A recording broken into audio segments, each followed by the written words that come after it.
Кыргыз Республикасынын Ички иштер министрлигине караштуу Атайын багыттагы полкунун Жалал-Абад шаарындагы өзүнчө ротасынын кызматкери, милициянын старшинасы буга чейин кол күрөшү боюнча 100 килограммдык салмактан жогорку спортчулар арасында Азиянын чемпиону аталган, бул ирет ушул эле салмакта Азиянын коло медалын багындырган Бектур Идирисовду тосуп алуу иш-чарасына Кыргыз Республикасынын президентинин Жалал-Абад областындагы ыйгарым укуктуу өкүлүнүн биринчи орун басары Мамасалы Акматов баштаган бийлик өкүлдөрү келишти. Мына 100дөн ашык спортсмендин 10дон ашык өлкөнүн ичинде байгелүү 3-чү орунду ички иштер органдарынын Атайын полкунун кызматкери старшинасы Идирисов Бектур уулубуз мына байгелүү 3-чү орунду алып келип бизди кубандырып отурат.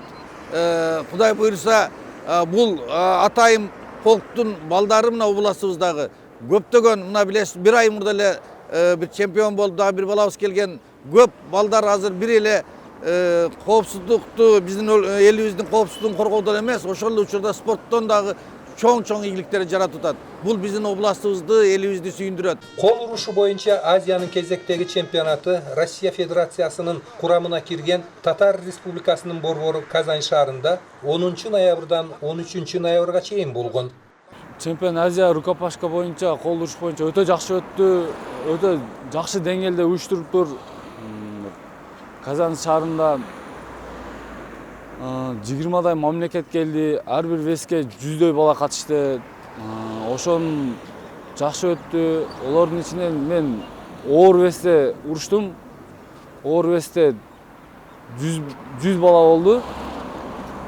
20 мамлекеттин арасынан оор весте урушуп 3-чү орунду ээледим.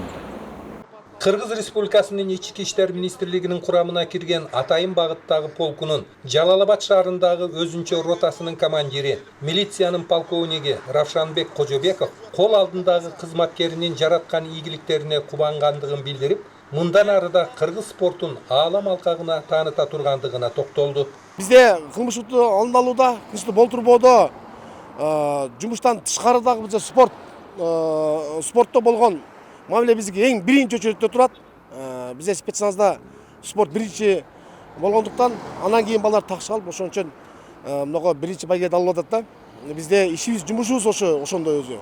Белгилеп кетчү жагдай, континенталдык чемпионатта коло медалды жеңип алган Бектур Идирисов ошондой эле күжүрмөн самбо боюнча да машыгып, дүйнө чемпионатынын күмүш жана коло медалдарын жеңип алган.